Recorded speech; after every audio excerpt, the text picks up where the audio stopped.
Prisrčen pozdrav v družbi Sportkluba, čas je za nov SK intervju, ki ga omogoča Zavarovalnica Triglav. Tokrat smo se znova podali na Gorenjsko v Nordijski center pod naše jasno letalnice in skakalnice. V moji družbi pa predvsem ljudje, ki so povezani s skoki, seveda tudi nova slovenska športnica leta. Gremo kar po vrsti. Zoran Zupančič, Urša Bogataj in pa Jernej Damjan. Prisrčen pozdrav v naši družbi in pa hvala, da ste se odzvali povabilu. Živja. Začnimo nekako na splošno, kako to, da ste se vsi zaljubili v skoke, pa gremo najprej k Urši. Spomini so najverjetneje najbolj sveži, da lahko vidva v miru premislita. Urša, kako to, da si se odločila za smučarske skoke, kdaj se je rodila ljubezen? V bistvu, ko sem bila majhna, ko je doma sneg zapadel, smo za hišo z lopatom malo skakalnice delali. Z bratom sva zelo rada skakala, res vsak kucelj, tudi po smučišču, ne po progi, ampak rajš po gmajni. Pol je prišel pa v osnovno šolo plakat iz Mosteca, reklama, in pol sva se odločila, da bi šla probati. Kakšni so vajini spomini, morda, Jernej? Moji spomini so tako, da sem imam še vedno brata, ki je govoril še od čist majhnega, da bo on skakalec. In je začel skakati, pa jaz nisem hotel, pa si je prvič nogo zlomil, pa je spet nazaj začel skakati, pa sem bil jaz star takrat že 10,5, kar je bilo v tistih letih, tako bom rekel, niso me gledali, da bi me radi vzeli, da sem bil že malo prestar, pa nisem nič treniral, pa sem rekel, ok, bom probal in sem se zasvojil. Gremo še k trenerju. Ja, tudi moji starejši bratje so skakali, ampak takrat recimo razcvet športov ni bil tako velik, bili so pa smučarski skoki po televiziji in to so takrat predstavljali nekaj res tako wow, in takrat je bil Nick Kenen, ki je potegnil po moje ogromno nekih generacij za sabo, čudežni deček in zelo veliko ljudi, mislim, po vsej Evropi začeli skakati prav zaradi njega. Kdaj pa nekako potem človek začuti, da lahko postane profesionalen športnik, da lahko od tega na nek način celo živi? Ja, to je čisto odvisno po mojem od športnika do športnika. Zdaj nekateri imajo tisto olimpijsko zlato že od majhnih nog v sebi, drugi mogoče, bom rekel, tako kot sem jaz, smo čez čas pogruntali, da mogoče pa res lahko nekaj dosežemo v tem športu. Ampak kakorkoli, to je res. Vsak posameznik nekako vse po mojem začuti tisti trenutek, ki si reče, ok, jaz pa mogoče res lahko to naredim. Urša, pri vas je bilo tako, da je bila olimpijska zlata od začetka v žepu ali kako? V bistvu sem tudi jaz po 11 letih začela skakati. Tudi takrat so imeli v bistvu že vsi na večjih skakalnicah tekmo, sem bila 1-2 let brez tekem. Drugač pa ja, v bistvu kmalu sem pol prišla k reprezentanci, ker je bilo tako malo punc in po moje sem bila že 9. razred, ko sem bila v reprezentanci, pa sem okrog začela hoditi. Pol pa padeš v ritem, skoki so mi bili všeč, predvsem zato sem skakala. Ja, pol se pa počas še ta nivo začel višati, nivo tekem, se pravi, prišel je pol svetovni pokal in pol to potegnil. Morda lahko gremo zdaj na eno aktualno temo. Jasno je partner vaše Zavarovalnice Triglav, ki zelo veliko dela na prihodnosti, pa jasno tudi se trudi, da ni neenakosti med spoloma. Zdaj pri smučarskih skokih je to morda zelo, zelo lepo ponazoriti. Morda najprej trener, ki lahko nekaj pove o začetkih ženskih smučarskih skokov v Sloveniji, pa kje so zdaj tiste glavne razlike med moškimi in ženskimi skoki? Ja, če pogledam začetke smučarskih skokov ženskih v Sloveniji, so šli nekako tudi z razvojem, z nastankom naše mlade države v začetku 90-ih let. Tiste prve punce pri nas so bile Tanja Vovčjak, Monika Pogladič in pa Maja Vtič, ki še vedno vztraja. V tujini Eva Ganster v Avstriji in pa Daniela Iraško, na Norveškem Anete Sagen. To so tiste prve punce. Od začetka je bilo vse to skupaj tudi pri nas, že po klubih, nekaj deklet, skupna tekmovanja, kar se je kasneje potem ločilo. Jernej, morda, kar se tiče tistega najvišjega nivoja, kako ste vi začeli dojemati, ko so šli ženski smučarski skoki nekako, oziroma so se začeli približevati moškim tudi, kar se tiče nekega spremljanja, predvsem tu pri nas v Sloveniji? Jaz mislim, da je Slovenija ena tistih držav, ki je v bistvu največ naredila za ženske smučarske skoke, a ne? In z tega vidika je tudi globalno tukaj en problem. Recimo pri nas so skoki ženski zelo popularni in jaz mislim, da se v Sloveniji moški pa ženski skoki na istem nivoju, če niso celo ženski po gledanosti, že jih daj tudi prehitijo, a ne? Problem je, ker smo Slovenci tako majhni, da žal na, bom rekel, globalnem trgu rabimo kakšne večje igralce, za katere bo tistim, ki stojijo zadaj, manj vseeno, a ne? Ampak kakorkoli, meni je zelo lepo, da se ženski skoki tako razvijajo, kot se, vedno rajš, tudi jaz sam pogledam kakšno tekmo, ne samo zato, ker mi je to tudi poklic, ampak zaradi tega, ker se da dejansko tudi uživati, ko gledaš punce, ki so res naredile en velik preskok. Če gledamo zgodovino moških skokov, koliko časa so moški rabili, da so prišli na ta nivo, ki so zdaj, nas ženske kar zelo hitro lovijo. In dejstvo je, da sta ženska pa moška konstitucija telesa drugačna. Kar mene osebno moti, je ravno to, da bi se mogla Mednarodna smučarska zveza mogoče bolj gledati v to, da so ženske drugačne in mogoče in narediti tudi kaj drugačnega, pa ne samo ponavljati za moškimi, a ne? Ker kakorkoli nismo isti, ampak to ne pomeni, da so ženske karkoli manj vredne, ampak da je treba najti tisto stvar, ki bo ženskam omogočala, da bojo lahko več kot moški na kakšnem drugem področju. Kar se tiče izpostavljanja, Jernej, pa je ena dobra pogruntavščina mešana ekipna tekma. To pa je nekaj, kar lahko dvigne popularnost. Absolutno lahko in te tekme so izredno zanimive. Jaz pogrešam, vsaj mogoče po zadnji, klele v Neuštadu, še kakšno močno nacijo, ampak te ekipne meni so ravno zaradi tega všeč, ker so vedno nepredvidljive, ker nikoli ni tako, kot je recimo zdaj pri fantih, ki nekako lahko že za naslednje 4 tekme napoveš, da bojo na prvih 3 mestih Kubacki, Granerud pa Lanišek, ne? Je tam vedno nepredvidljivo in ljudje imajo to radi, pa tudi pač precej lepše je gledati nek, bom rekel, boj za zmago, kakor pa neke fiksne zmage in te ženske mešane tekme to zelo, zelo dobro prinesejo zraven. Urša, zgleda, da je ekipa vedno zelo povezana. Kako so vas fantje nekako sprejeli, kako se razumete, kako poteka tisti dan, ko je na sporedu mešana ekipna tekma? Da se meni zdi, da je zmer bolj nas na nek način cenijo, no. Pač mogoče par let nazaj ni bilo glih čistko, ampak pač je na nek način razumljiv, šele prihajali smo zraven, v bistvu tudi nivo skokov se je pač zdaj začel v bistvu dvigovati, seveda pač kopira se tudi pri puncah, recimo pač delati moramo isto kot fantje, tako da v bistvu tehnika pač še zmer so nekako fante za vzgledno, ker so le pač boljši, tako da ja.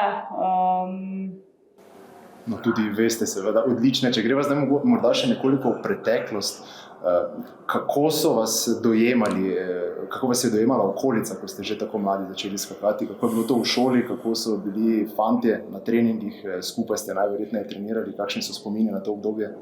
V bistvu sem bila tako kar nekaj časa edina punca med samimi fanti v skupini, ampak ne, v bistvu jemali so me čist enakovreden, kakor so oni.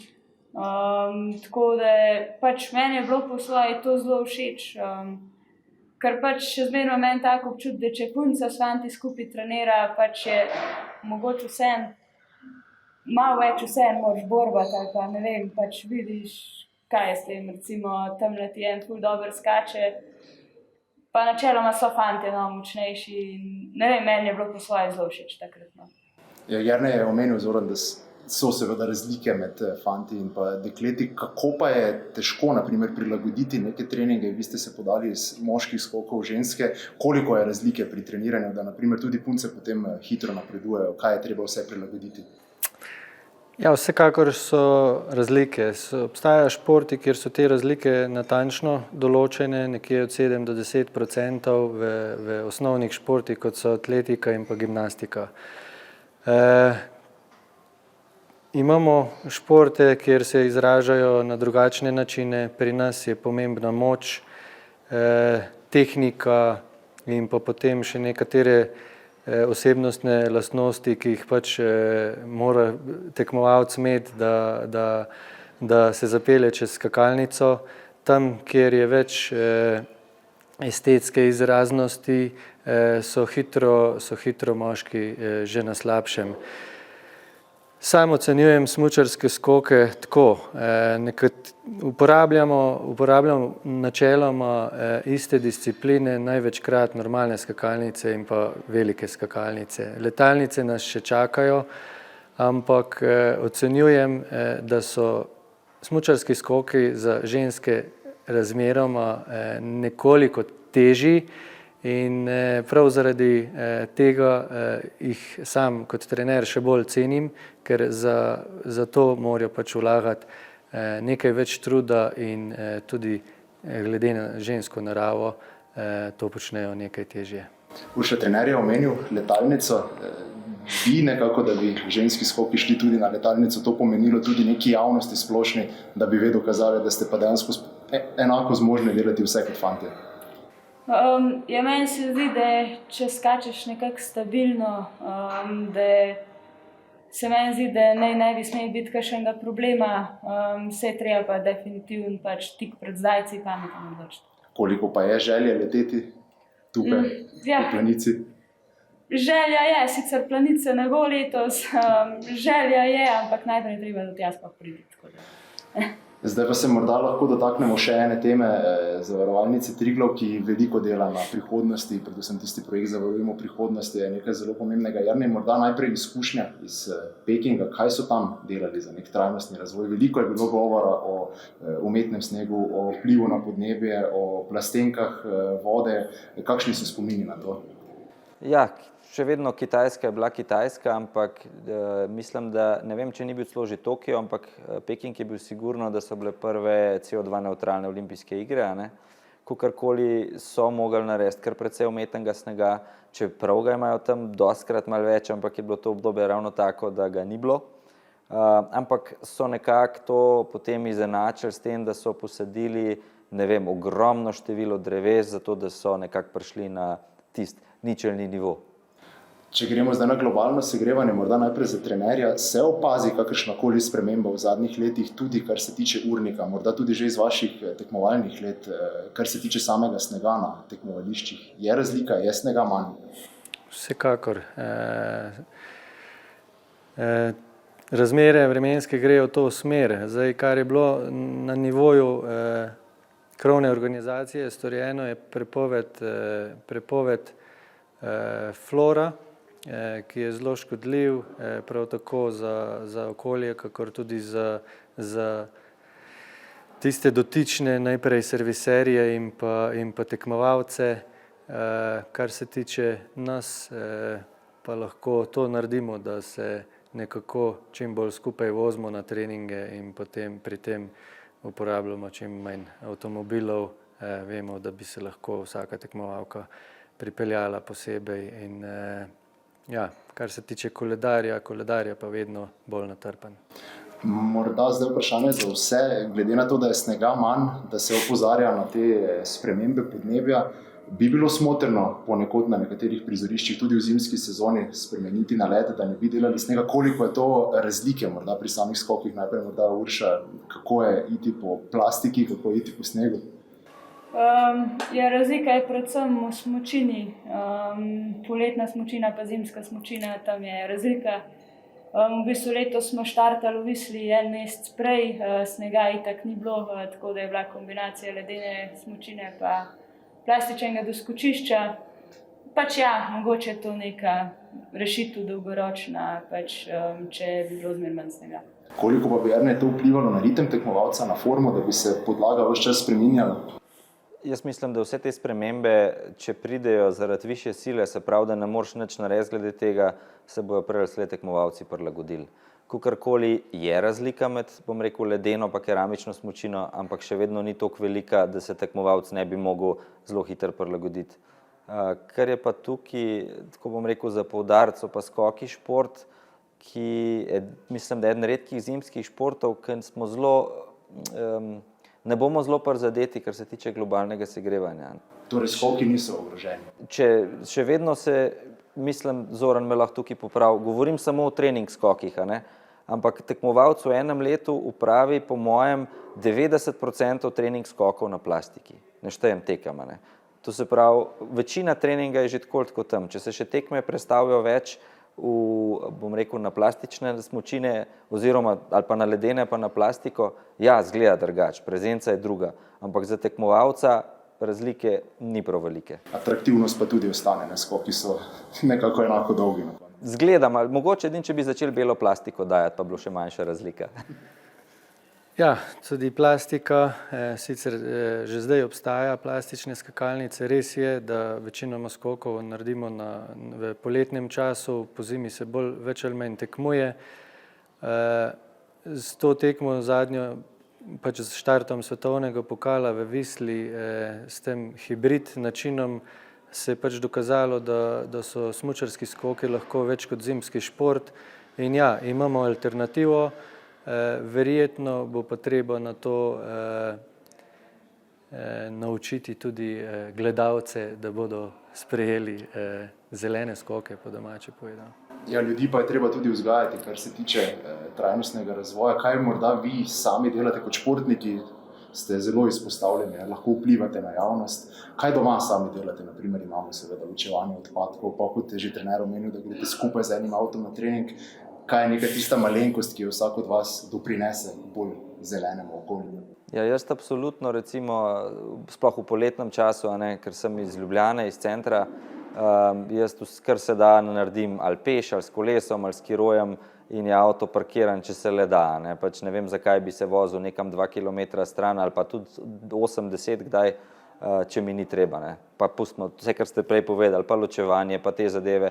Pa jaz mislim, da smo sploh športniki, ker smo izpostavljene osebe, smo nek vzor. Vi ste tista prva. Tako je. In vsaka malenkost šteje. In če si ti sposoben narediti to, da bojo tebe kopirali še 3-4 ljudje, pa če bojo oni še tako naprej, edino tako se lahko tukaj počasi začne neka slika obračati. Tako, ko bo dolgo trajalo, da se bojo gledalci navadili na zelene skoke, tudi tukaj to ni stvar, ki bi se obrnila iz danes na jutri. Urša? Ja, v bistvu tudi pri nas doma pač ločuje se odpadke, ja. Ja, čisto take v bistvu logične stvari.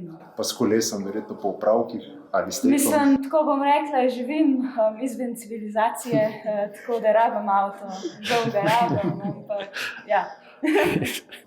Zavarovalnica Triglav pa skrbi seveda tudi za zdravje, tudi to je pomembno za našo prihodnost. Z Uršo smo se pogovarjali na Triglavovem teku oziroma na Triglav teku. Koliko je po vašem mnenju tudi za navadne ljudi pomembno, da se ukvarjajo s športom, pa lahko morda tu Urša začne? Koliko to da nekemu zdravju, neko višjo kvaliteto življenja tudi na splošno? Ja, meni se zdi to zelo pomembno. Ne vem, pač definitivno šport je zdrav. Tudi en veselje ti da, pač ja, marsikdo kdaj reče, da je mogoče težko začeti, ampak pol po moje, ko začneš, ti da en tak veselje, tudi recimo hormon sreče se sprošča pri dolgotrajnem teku, tako da... A zato je bil Jernej vedno toliko nasmejan? Sem zgleda veliko teku, pa nisem, mislim, zdaj ne, pa se še vedno smejem. Morda še kak nasvet trenerja za zdravo prihodnost? Ja, vsekakor. Vsak šport te nekaj nauči. Tista želja, tista borba, tisti primitivni občutki, ki jih dosegaš ob vseh svojih uspehih in tako kot Urša prenaša vse to na mlade generacije. Mislim, da je šport pač pomembna družbena vrednota, nasploh pri nas v Sloveniji zelo pomembna vrednota in ja, vsekakor je način do zdravja pa prva vrednota, recimo. Ne smemo samo pozabiti na Ljubno, na novoletno turnejo. Tudi to je nekako enačenje spolov. Kakšno je veselje, da bo to potekalo doma Urša? Ja, ful dobro, mislim, že lansko leto smo bili zelo veseli, da smo lahko dobili to turnejo. Zdaj se je pridružil še Belak, tako da ja, jaz pravim, vsaka taka pač nova tekma ali pa vsaka malenkost pač pripomore v bistvu k razvoju ženskih skokov. Za konec pa imamo samo še to tematiko sponzorji, sodelovanje. Triglav veliko daje tudi za tekmovanja za prihodnost. Kaj na primer vidva, predvsem Jernej in Urša, vidita, da mora sponzor dati, pa kaj vidva pričakujeta od sponzorja, da lahko potem športnik nekako se osredotoči samo na svojo kariero? Jaz čisto, to je moje osebno mnenje, zdaj po vseh teh letih, ki sem že v športu, ni več dovolj, da sponzor da samo nek denar krovni zvezi, klubu, komorkoli. Jaz mislim, da bi mogli biti sponzorji tukaj še bolj upleteni, da bi mogli iskati mlade talente, tako kot ima v bistvu Triglav že svojo platformo, ampak potem jih tudi pomagati, mogoče celo na večjem količinsko, jih voditi, ker nobena šola te ne uči v temu, kako je biti vrhunski športnik, pa ne govorim, koliko moraš narediti, da rataš dober, ampak kaj to vse pomeni, medijska izpostavljenost, vse ostalo, kar zraven pade in kako to v bistvu znati izkoristiti, kako iz tega nekaj imeti, ker dejstvo je, da vrhunski šport, če si ti vrhunski športnik, 1/3 svojega življenja si naredil ogromno.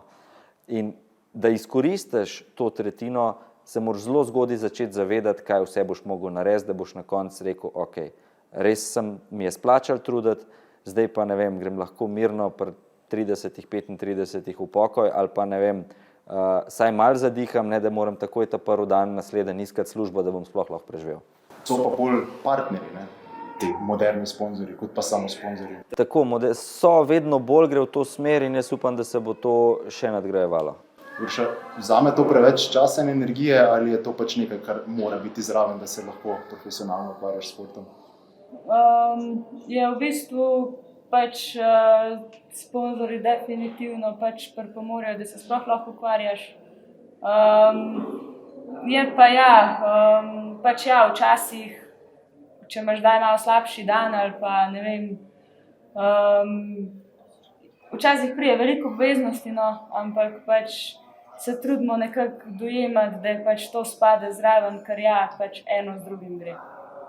Upam, da tale obveznost ni bila preveč zahtevna, predolga. Hvala vam za super debato, srečno seveda na vseh preostalih tekmah, vsem in pa hvala za vse, kaj ste naredili za enkrat za slovenski šport.